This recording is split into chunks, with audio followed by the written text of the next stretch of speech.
Good afternoon. I'm Michelle Easton, president of the Claire Booth Luce Policy Institute. Thank you all for coming today and welcome to our September Conservative Women's Network Luncheon. Special thank you to Bridget Wagner and the staff here. We've been doing this lunch together monthly now for 17 years, and each month is better than the last.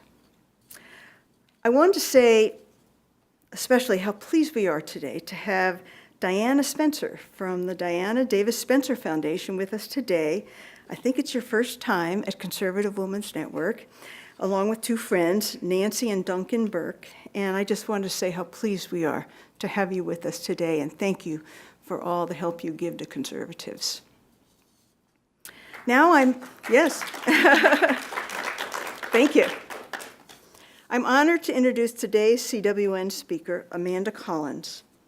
Amanda became a Second Amendment activist after surviving a brutal attack as a college student, only feet away from the campus police office.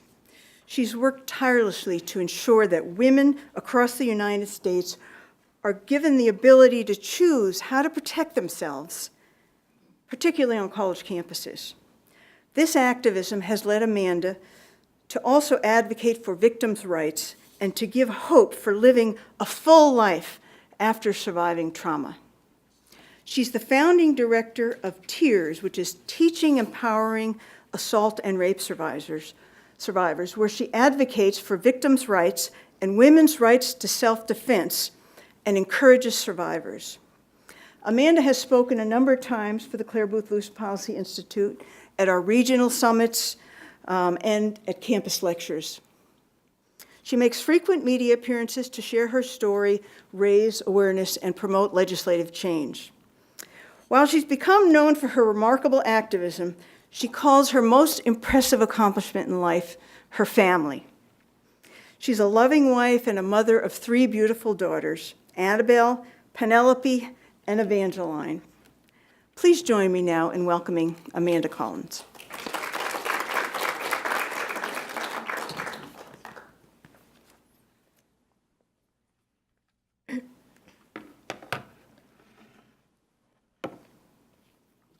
First, I want to give a huge thank you to Michelle and to the Heritage Foundation for inviting me here today. It's an honor and a privilege to speak with you in this capacity and to share just a small window of my journey into becoming a survivor of a violent crime and how that has led me to start my own nonprofit organization called T.E.A.R.S Speak, which stands for, as Michelle had stated, Teaching Empowering Assault Rape Survivors, which will be aimed at educating society about the silent tears the majority of survivors weep, and while attempting to increase the penalty for rape while allowing women to choose how they want to defend their bodies and to give hope to living a full life after surviving such trauma. And just to give you an idea about the type of person I've always been, I want to share a short story with you from my childhood. Every summer, my family and I would go camping along the Oregon coast, and my parents always took that time to talk to my sister and I while we were driving. And this particular time that I remember, my mom was preparing my sister and I for her going back to school to get her PhD, only she had said that she was getting her doctorate, and I was about 5 years old, and I was really impressed that my mommy was going to become a doctor.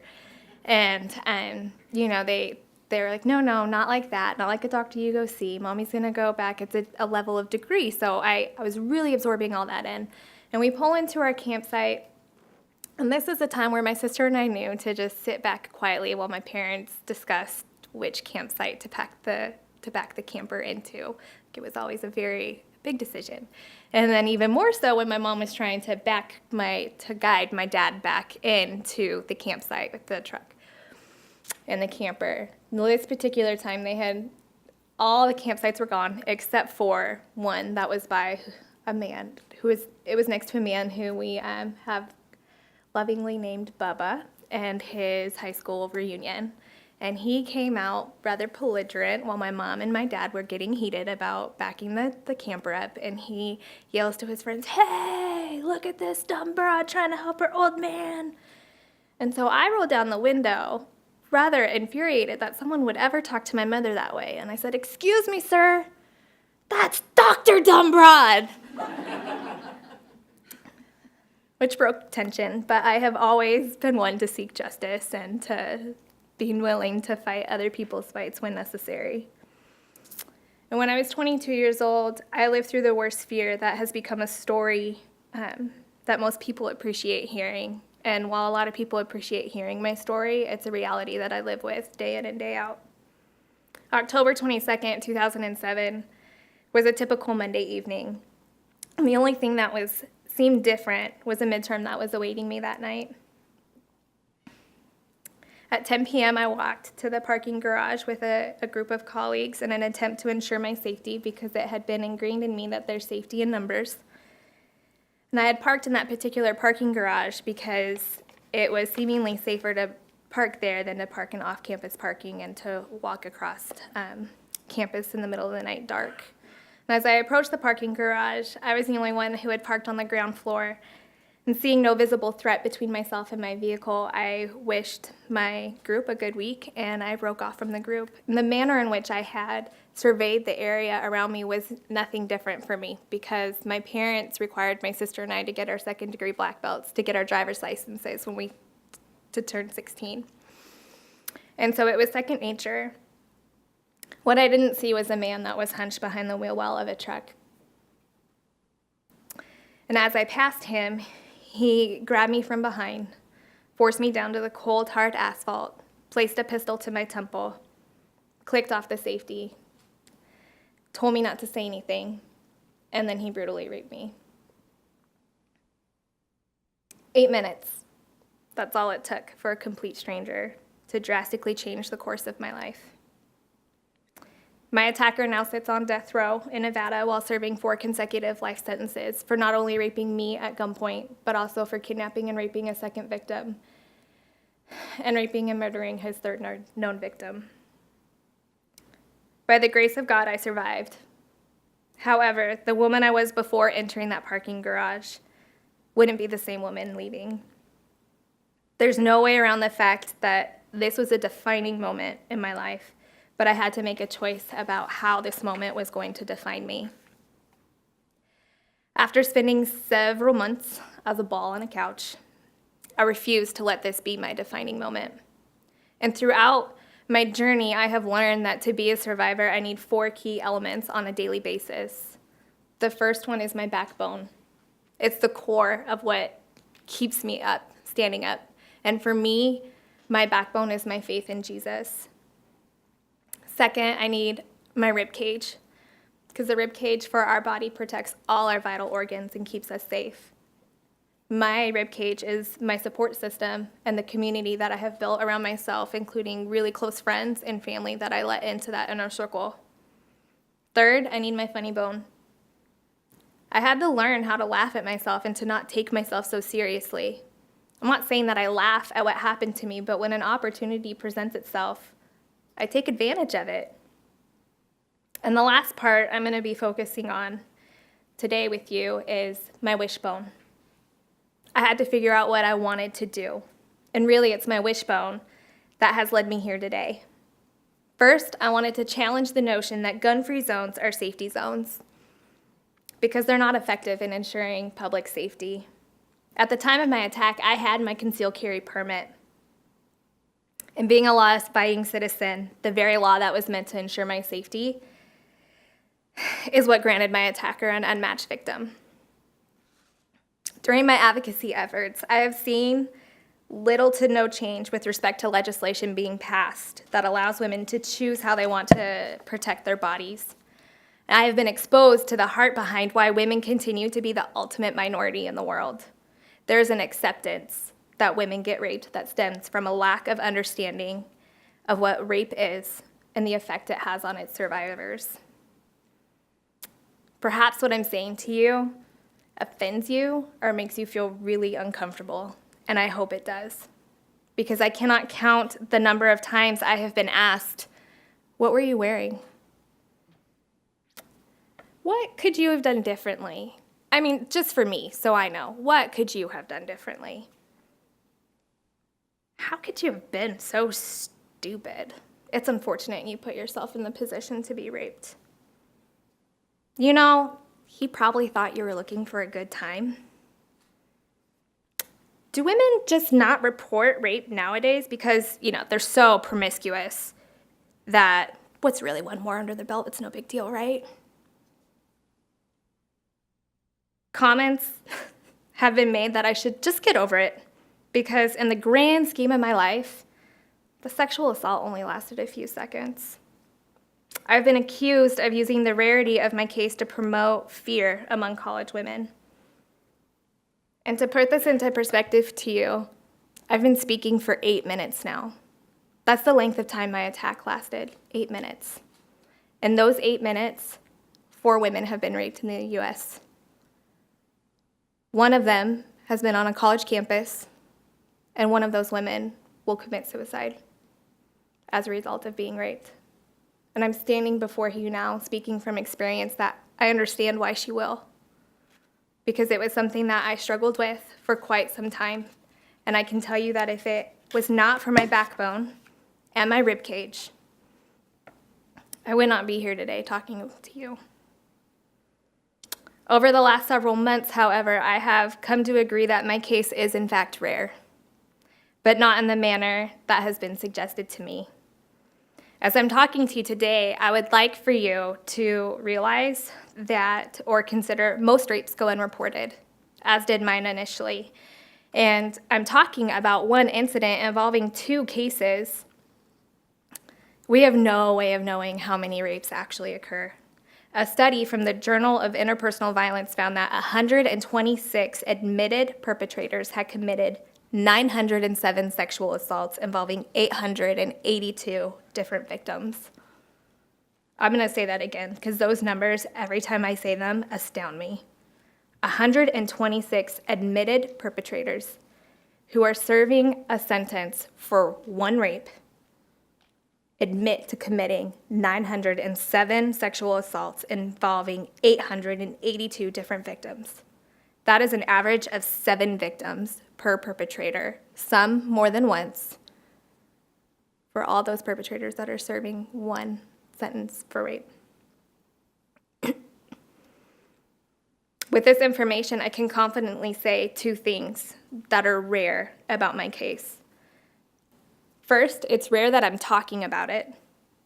And in light of recent stories that have gained national spotlight where rapists are given sentences that are shorter than when I was grounded as a kid, what is rare about my case is that unlike every other rape survivor I have ever come into contact with, I never have to fear my rapist walking the streets again and hurting me or anybody else. More often than not, the very first argument I hear for maintaining Roe v. Wade is, what if a woman gets raped? Yet 4 short years after Roe v. Wade was passed in 1977 through Coker v. Georgia, the Supreme Court ruled, and I quote, "The sentence of death for the crime of rape is grossly disproportionate and excessive punishment and is therefore forbidden by the 8th Amendment as cruel and unusual punishment. The rapist does not take a human life." If we as a society really cared about women getting raped, like the pro-choice movement claims, the first thing we would do is overturn Coker v. Georgia. And if we really wanted the government to stay outside of our bodies, then we would do whatever we could to equip women with the ability to prevent rape. And we would cultivate a culture where people feeling entitled to another person's body would be intolerable under any circumstance. How can our conservative counterparts expect to change the issues of inequality women continue to face if our basic right to preserve human dignity isn't sanctified or valued? Instead, we are encouraged by universities to somehow make ourselves less desirable to our attacker by vomiting, urinating on ourselves, crying, telling them we have a sexually transmitted disease. I cannot in good conscience raise my 3 beautiful daughters in a society where this mindset of giving excuses and free passes to men because of what they might achieve is acceptable. I want my daughters to become women in a culture where persevering their dignity is treated as a right and not a privilege. Rape has been watered down to sexual assault. which is a soft term that has been adapted to make a horrific crime more palatable to hear about. There is, in fact, nothing sex-related about rape. Sex is willful intimacy. Rape is a violent crime. I'm here today speaking about an epidemic that is unfortunately nothing new to the issues that women face. Women have been getting raped since the beginning of time. But at one point in our country, the maximum penalty for rape was the death sentence. T.E.A.R.S Speak was started because I got tired of waiting on a bill to become a law. It has been 5+ years since my bill entered legislation in Nevada. And I realized that I needed to continue to forge ahead and demand change. We continue to give excuses and free passes to violent, animalistic, and atrocious acts against women.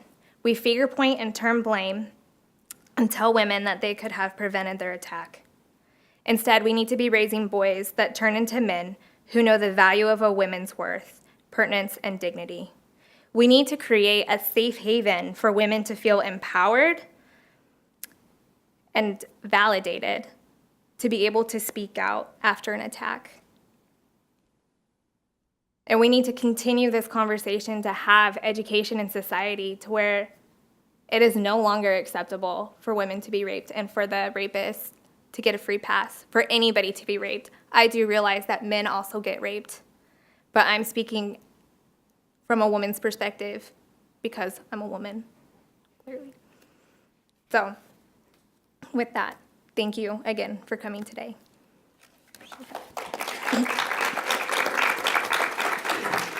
Thank you so much. We have some time for questions. Let me go first. I've told Amanda that it was once I got to know her and her story that I'm afraid of guns, but I went to NRA. I learned how to load and safely handle them and how to protect myself and my family if I needed to when the police don't get there, and they don't always get there in time.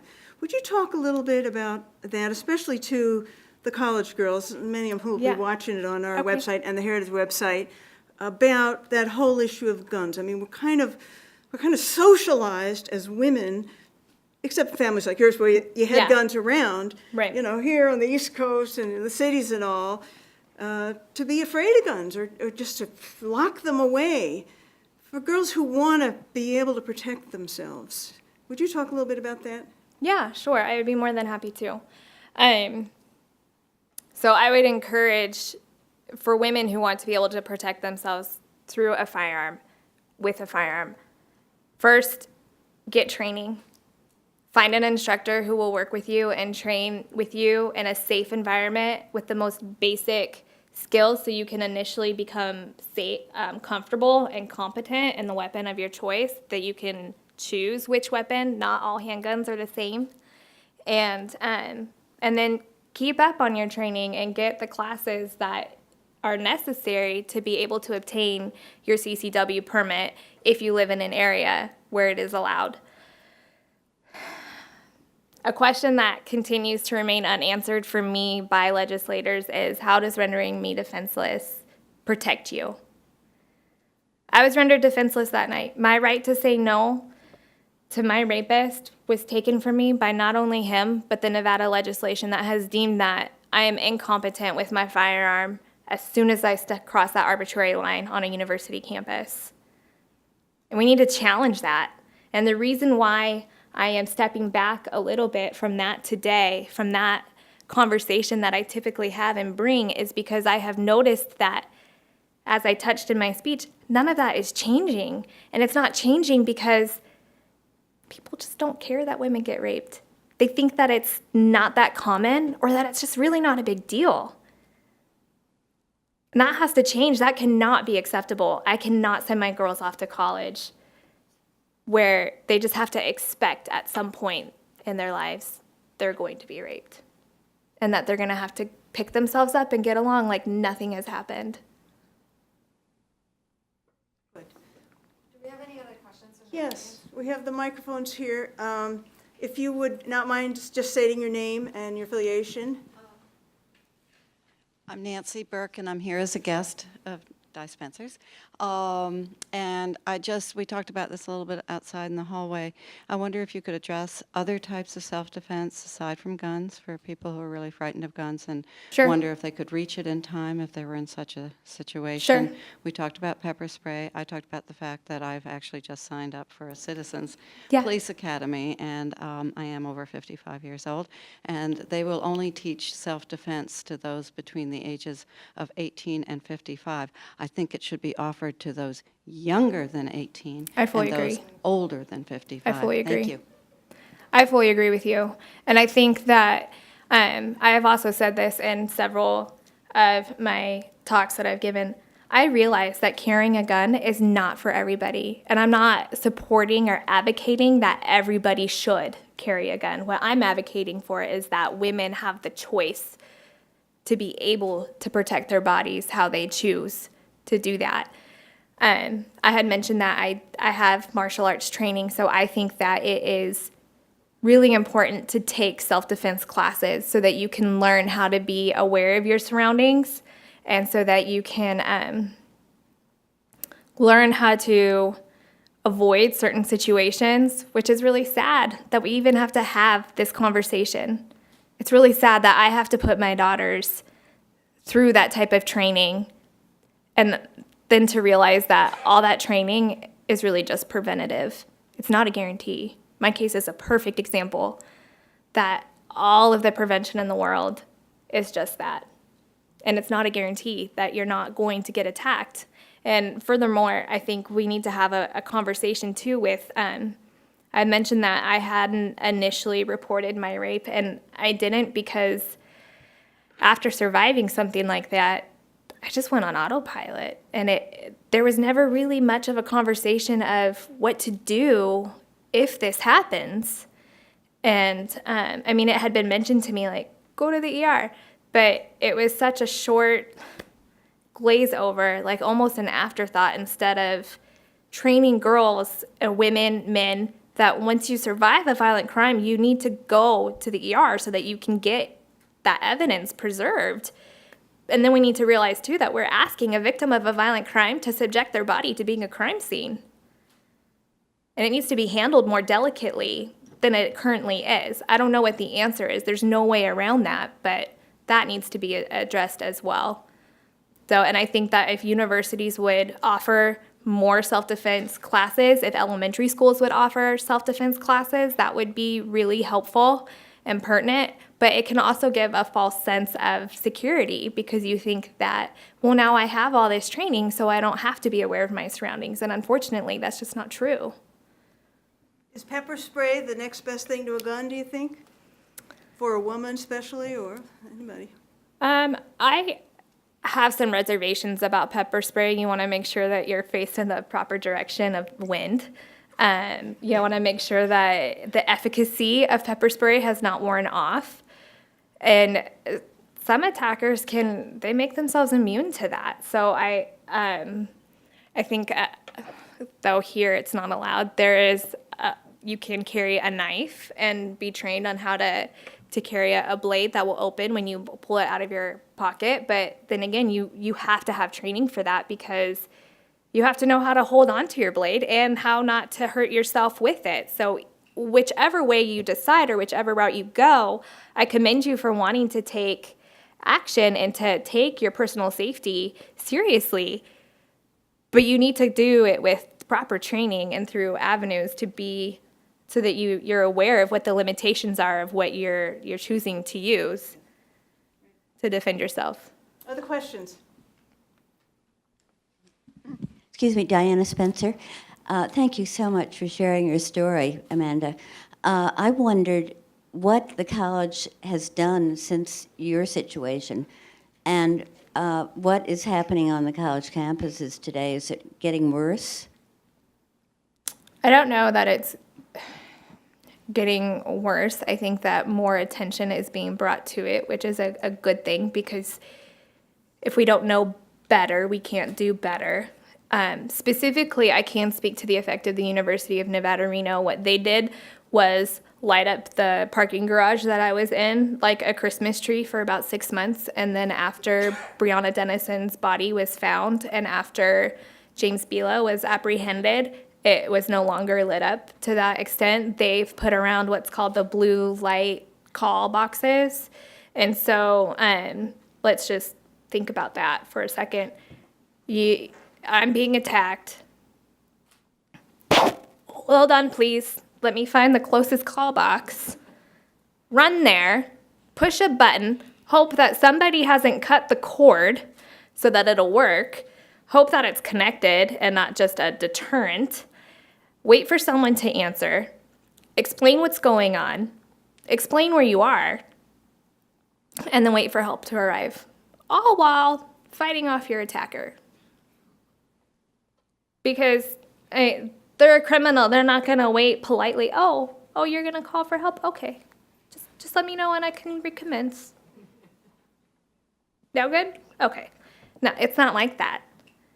And so it's interesting because as I was researching the blue call light boxes a little bit more, I found that UNR refused to fund putting more call boxes in more questionable areas on campus because they were mainly used for pranks, or they were just a waste of money because they wouldn't work and they were unreliable.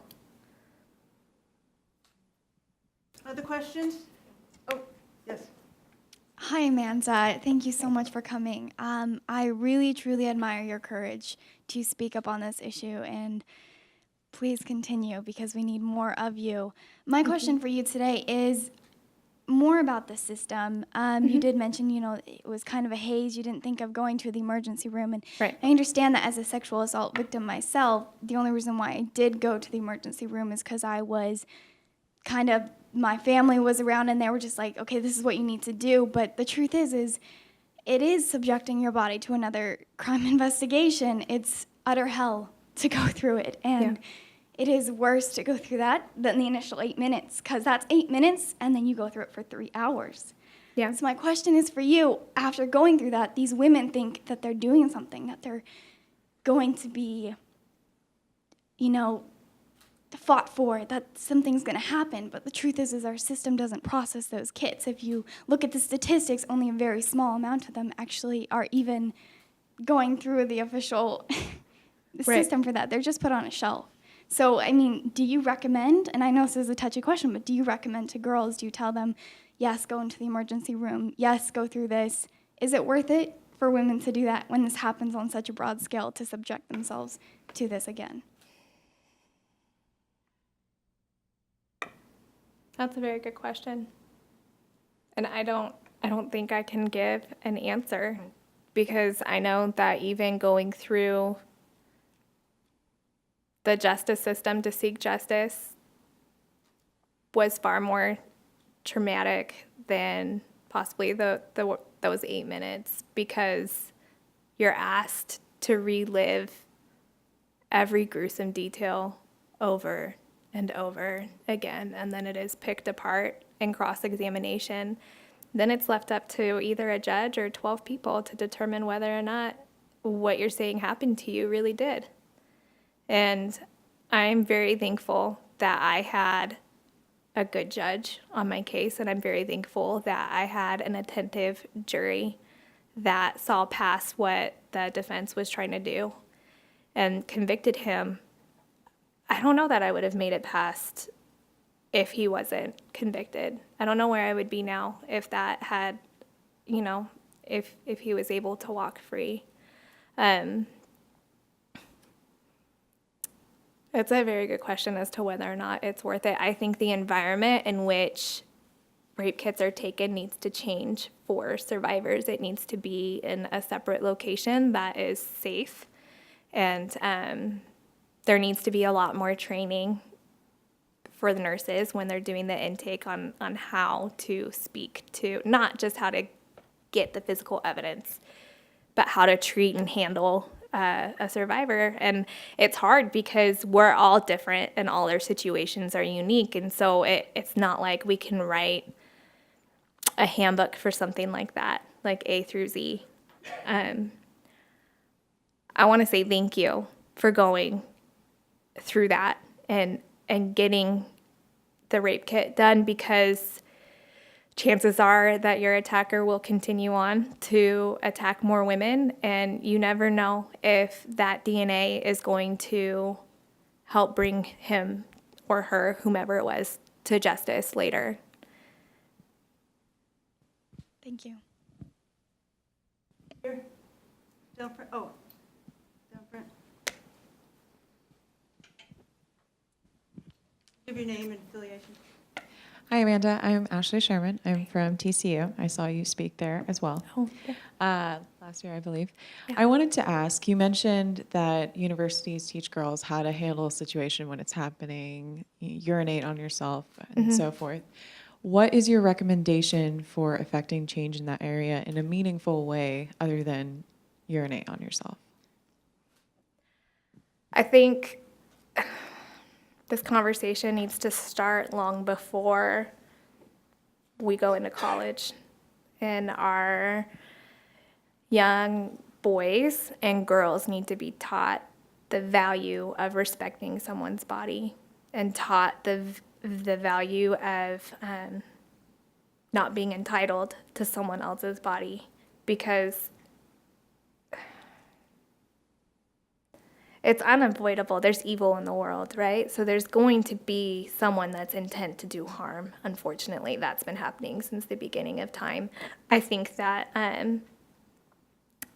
increasing the penalty for rape and not giving free passes to athletes or whomever you may be, and not silencing victims when they come forward because you don't want your college name to look bad, is huge. And to say, for universities to stand up and say, no more, this will not be tolerated on our campus. You do this, you're found guilty, you're out. You no longer get to step foot on this campus. We don't care what you do for our school. You just violated a co-ed and told her that her brain power is worth less than what you can do.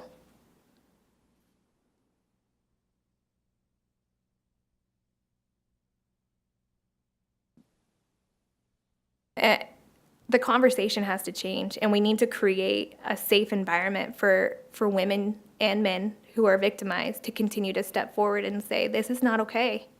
This is what happened to me. Because then maybe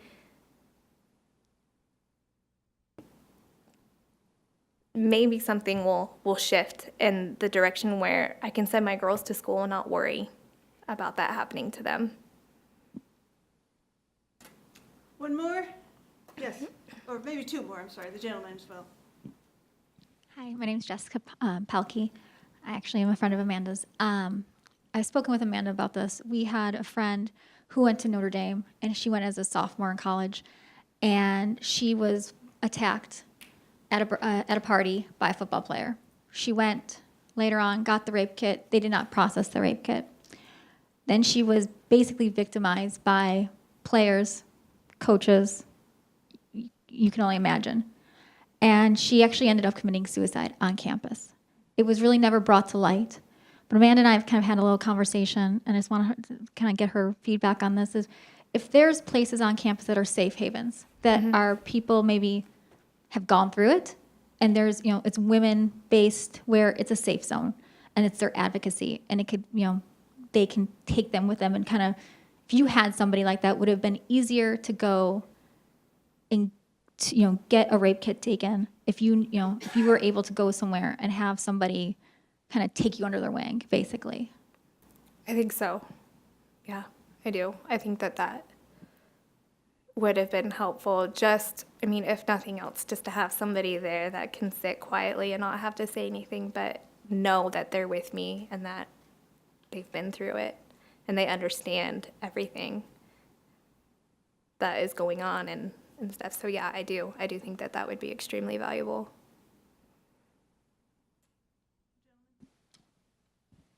Hi, Amanda. I'm John Fogarty with Heritage, and thank you for being here and for your courage and your backbone and your leadership on this. A question of a little different nature. My wife and I have 3 kids. Two of them are daughters, 4 and 2. As you're bringing up your daughters, how do you address sort of these realities? I guess it's more a parenthood question than anything else, but Yeah. are there particular lessons, books? When's too early? When is obviously know when it's too late, but when is how are you raising your daughters in terms of this protection? I don't think it's ever too early. I think language changes. I mean, my oldest is 5, so I make it age appropriate for her. You know, I have 3 daughters, as Michelle mentioned, and so you can imagine the dynamic that goes on in the house at times. But it's a continual conversation of respect her body. If she doesn't want a hug, don't give her a hug.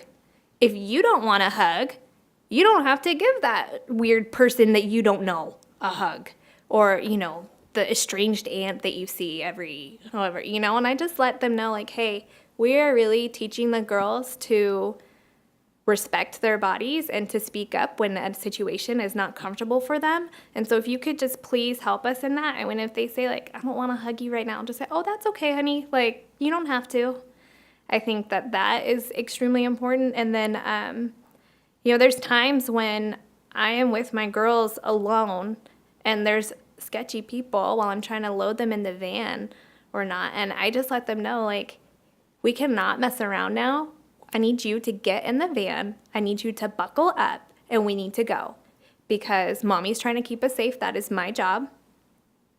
But we need to be aware of your surroundings too. And right now, I don't feel good about this. And there's been times that I've been in situations with my 5-year-old and she's just told me, like, Mommy, I think we should go. Or I don't think we should go down this street.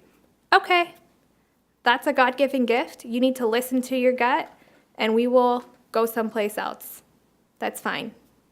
So teaching them to trust their instinct and the intuition that is God-given and to be able to voice when it's not okay. And then we always tell them that if anything ever happens, that they can talk to us no matter what. It is our job to protect our family, not their job. So if someone's threatening us, that is not going to come through fruition. We will always believe you, and we will always do what needs to be done to protect you. What a powerful, oh, we have a question? No. Okay. What a powerful testimony. You are so brave. Thank you. I feel so privileged that you would come and talk with us.